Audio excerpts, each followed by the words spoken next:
آج ہم اس حوالے سے آپ کے پاس آئے ہیں کہ صبح اخبار میں ہم نے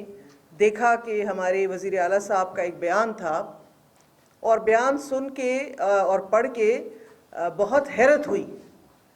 کہ ایک اتنی ذمہ دار پوزیشن پہ ایک شخص جو کہ ہمارے صوبے کا چیف ایگزیکٹو ہے، جو کہ ہمارے صوبے کا وزیر اعلیٰ ہے، کم از کم اگر جھوٹ بھی بندہ بولتا ہے تو سوچ سمجھ کے بولتا ہے، اتنا جھوٹ بولا جاتا ہے جو اگلے کو ہضم بھی ہو جائے، لیکن انہوں نے جھوٹ کی جو ہے نا وہ انتہا کر دی۔ اور جس طریقے سے جلسے سے پہلے کی طرف میں جاؤں گی کہ اس نااہل نالائق اور سلیکٹڈ حکومت نے ہر حربہ آزمایا، ہر طریقہ کار آزمایا گیا کہ ہمارا جلسہ نہ ہو پائے، ہمارا جلسہ ناکام ہو، ہم کسی طریقے سے ہمیں یہ روک سکیں۔ اور اس کا آپ سب گواہ ہیں کہ این او سی نہیں دیا گیا، آخر وقت تک ہمیں جو ہے کبھی ادھر کبھی ادھر ہم سب دفتروں کے چکر لگاتے رہے، لیکن ہم نے بھی تہیہ کیا تھا کہ ہم جلسہ کریں گے۔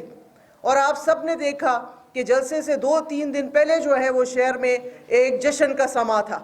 لوگ امڑ آئے تھے، پاکستان پیپلز پارٹی کے جیالے اور جیانیاں بڑی تعداد میں 2-3 دن سے سرگرم ہو گئے تھے، ریلیوں کی شکل میں، کیمپس کی شکل میں، ہمارے پی ایس ایف، پی وائی او، ہمارے خواتین ونگ، اور یہ پاکستان کی بلکہ پشاور کی میں سمجھتی ہوں تاریخ میں پہلی دفعہ ہوا ہے۔ اور شہروں میں خواتین آتی ہیں، جلسوں میں شرکت کرتی ہیں، لیکن اس دفعہ خواتین کی جو تعداد اس یوم تاسیس میں شریک ہوئی وہ اس کی مثال نہیں ملتی۔ اور پشاور کی غیور بہنوں کو میرا سلام ہے کہ وہ اتنی بڑی تعداد میں آئیں اور انہوں نے جو ہے اپنے قائد کے ساتھ تجدید عہد وفا کیا۔ تو یہ ساری چیزیں جو تھی، ان کی بوکھلاہٹ، ان کی گھبراہٹ، ہمارے جو وزیر اعلیٰ اور ان کی ٹیم ہے نالائقوں کا جو ٹولہ ہے، آپ نے دیکھا کہ آپ کو سب کو معلوم ہے کہ ان پچھلے ایک ہفتے میں پی ٹی آئی کا یہاں پہ کوئی پروگرام نہیں تھا، کوئی یہاں جلسہ نہیں تھا، کوئی کنونشن نہیں تھا، لیکن آپ ان کی گھٹیا اور چھوٹی سوچ کو دیکھیں کہ انہوں نے پہلے سے اپنے جھنڈے لگانے شروع کر دیے۔ پوری سرکاری مشینری اس چیز پہ معمور تھی کہ وہ جھنڈے لگا رہی تھی پی ٹی آئی کے پشاور کے ہر ایک پول پہ، اور سرکاری مشینری کا استعمال کیا گیا۔ اور چلے اس پہ بھی صبر نہیں آیا، لیکن ہم نے جو جہاں جہاں اپنے بینر جھنڈے پوسٹر لگانے شروع کیے، وہی سرکاری مشینری لگائی گئی کہ ان کو پھر وہ وہاں سے ہٹائے۔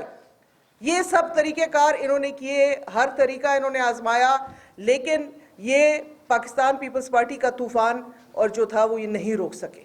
لوگ نکلے اور بڑی تعداد میں نکلے۔ اصل میں ان کو خوف یہ تھا، ڈر یہ تھا، جو کہ پھر حقیقت بنا ان کا خوف، کہ ان کو ڈر تھا کہ لوگ پیپلز پارٹی تو آئے گی کیونکہ پیپلز پارٹی کا یوم تاسیس ہے، وہ تو آئیں گے ہی آئیں گے۔ ان کو خوف تھا کہ جو عوام ستائی ہوئی ہے ان کے ظالم کی، عوام جو ستائی ہوئی ہے ان کے مہنگائی کی، عوام جو ستائی ہوئی ہے ان کے غلط فیصلوں کی، وہ نکلے گی، اور وہ نکلی۔ آپ لوگوں نے دیکھا یہ جو سکرین کے اوپر چلتے ہوئے جو مناظر ہیں یہ آپ کو دکھائیں گے۔ یہ وزیر اعلیٰ صاحب کو میرا پیغام ہے، یا تو اپنی آنکھوں کا ٹیسٹ کروائیں۔ جن لوگوں کو اس ملک میں غربت نظر نہیں آتی، ان کو کیا نظر آئے گا کہ لوگ جو ہیں جلسے میں آئے ہیں؟ وہ اپنی خفت مٹانے کے لیے، اپنی جو ہے شرمندگی مٹانے کے لیے، کہ اسی مقام پہ وزیر اعلیٰ صاحب نے میرے خیال میں 7 یا 8 نومبر کو شاید یہاں جلسہ کیا تھا، وہ آپ کے سامنے ہے۔ آپ کمپیریزن کر لیں کہ 1500 لوگ کس جلسے میں تھے اور یہ ہزاروں کا اجتماع جو تھا یہ کس جلسے میں تھا۔ تو یہ وزیر اعلیٰ سے ہم کم از کم نہیں توقع رکھتے تھے۔ چلے وہ جو انہوں نے اپنے کرائے کے ترجمان رکھے ہوئے ہیں تھوک کے حساب سے، کیونکہ پوری اتنی بڑی جو پروونشل اسمبلی ہے، میرے خیال میں ان کی کتنی سیٹیں ہیں اس پروونشل اسمبلی میں؟ پی ٹی آئی کی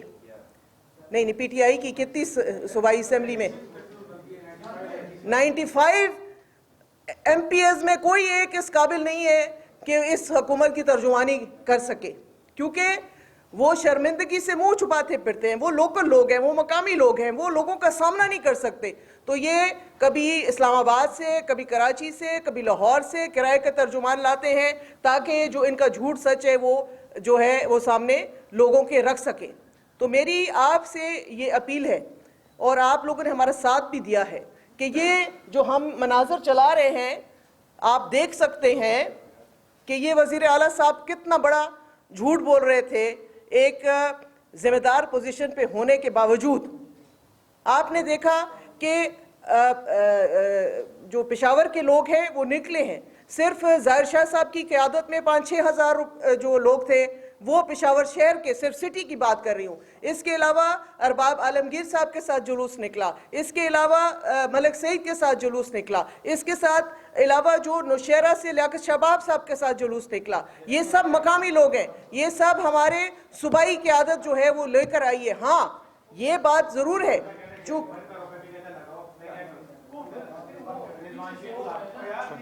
چونکہ یہ میں آپ کو بتانا چاہتی ہوں کہ یہ یوم تاسیس تھا، پاکستان پیپلز پارٹی ایک قومی جماعت ہے، اور یوم تاسیس ہم جب بھی مناتے ہیں کسی بھی شہر میں مناتے ہیں تو مقامی لوگ وہاں کا یہ پروگرام کرتے ہیں، کچھ دوسرے شہروں سے ضرور لوگ جاتے ہیں، پشاور سے ہم خود جاتے ہیں اپنے یوم تاسیس کے لیے، لیکن ان کی ایک ٹوکن شرکت ہوتی ہے، وہ ٹوکن شرکت جو ہوتی ہے وہ دوسرے شہروں سے آئے، لیکن اس میں جو زیادہ تر لوگ تھے وہ ہمارے مقامی لوگ تھے، پشاور کے لوگ تھے۔ پشاور شہر کے لوگوں نے یہ فیصلہ دے دیا ہے کہ ہم اس جعلی حکومت کو مزید برداشت نہیں کر سکتے۔ جس طریقے سے انہوں نے جو ٹیکسوں کا بوجھ ہے وہ عام آدمی پہ ڈالا ہے، جس طریقے سے گیس اور بجلی کا بحران ہے، جس طریقے سے یہ جو آج تو سپریم کورٹ نے بھی کہہ دیا ہے کہ ایم ٹی آئی جو ہے، ان کا نام نہاد ایم ٹی آئی، یہ کہتے ہیں ہم اقربا پروری نہیں کرتے، یہ کہتے ہیں ہم اقربا پروری نہیں کرتے، میرا نہ کوئی بیٹا ہے نہ میرا کوئی بیٹی ہے جو سیاست میں آئے گی، تو اس کی کمی پوری کرنے کے لیے ان کے ایک عدد کزن ہیں نوشیروان برقی صاحب، وہ جو ہے عقل کل سمجھتے ہیں اپنے آپ کو، اور کہ خیبر پختونخوا کا پورا صحت کا نظام وہ تباہ کر چکے ہیں اس ایم ٹی آئی کی شکل میں۔ آپ دیکھ رہے ہیں اپنے اسپتالوں کو، لیڈی ریڈنگ آپ کے سامنے ہے، جو حشر اس نے لیڈی ریڈنگ کا کیا ایک فرد واحد نے، اس کی ضد نے، اور اس کا کیا کرائیٹیریا ہے، اس کا کیا میرٹ ہے، اس کو جو امریکہ میں رہتا ہے صرف اس کی کوالیفیکیشن یہ ہے کہ وہ ہمارے جو پرائم منسٹر صاحب ہیں ان کا کزن ہے، یہ کہتے ہیں ہم پھر اقربا پروری ہم نہیں کرتے۔ اقربا پروری اور کس کو کہتے ہیں؟ جس طریقے سے انہوں نے لوٹ مار کا بازار گرم کیا ہوا ہے، تو میں آپ کو مختصراً کیونکہ میرے ساتھ میرے پی ایس ایف کے بھی ریپرزنٹیٹیوز ہیں، میرے پاس پی وائی او کے بھی ریپرزنٹیٹیو ہیں، کچھ باتیں وہ بھی آپ سے کریں گے۔ سب نے بہت محنت کی، خواتین ونگ نے بھی، ہماری مرکزی تنظیم نے بھی، اور دن رات ایک کر کے ہم نے یہ جلسہ کامیاب بنایا، لوگوں نے پوری اس میں شرکت کی، پشاور کے لوگ پوری طرح سے اس میں شریک ہوئے، اور میں چاہتی ہوں کہ وزیر اعلیٰ صاحب، میں بار پھر ریپیٹ کروں گی، یا تو اپنا آنکھوں کا ٹیسٹ کروا لیں مہربانی کر کے، یا پھر گنتی سیکھ لیں، یا پھر جو ہے کوئی اور طریقہ اپنائیں کہ ان کو صحیح نظر آنا شروع ہو جائے، کیونکہ ان کے 9-2-11 ہونے کا ٹائم تو ہو گیا ہے، تو اس 9-2-11 ہونے کے ٹائم سے گھبرا کے وہ اس قسم کی سٹیٹمنٹس دیتے ہیں۔ شکریہ۔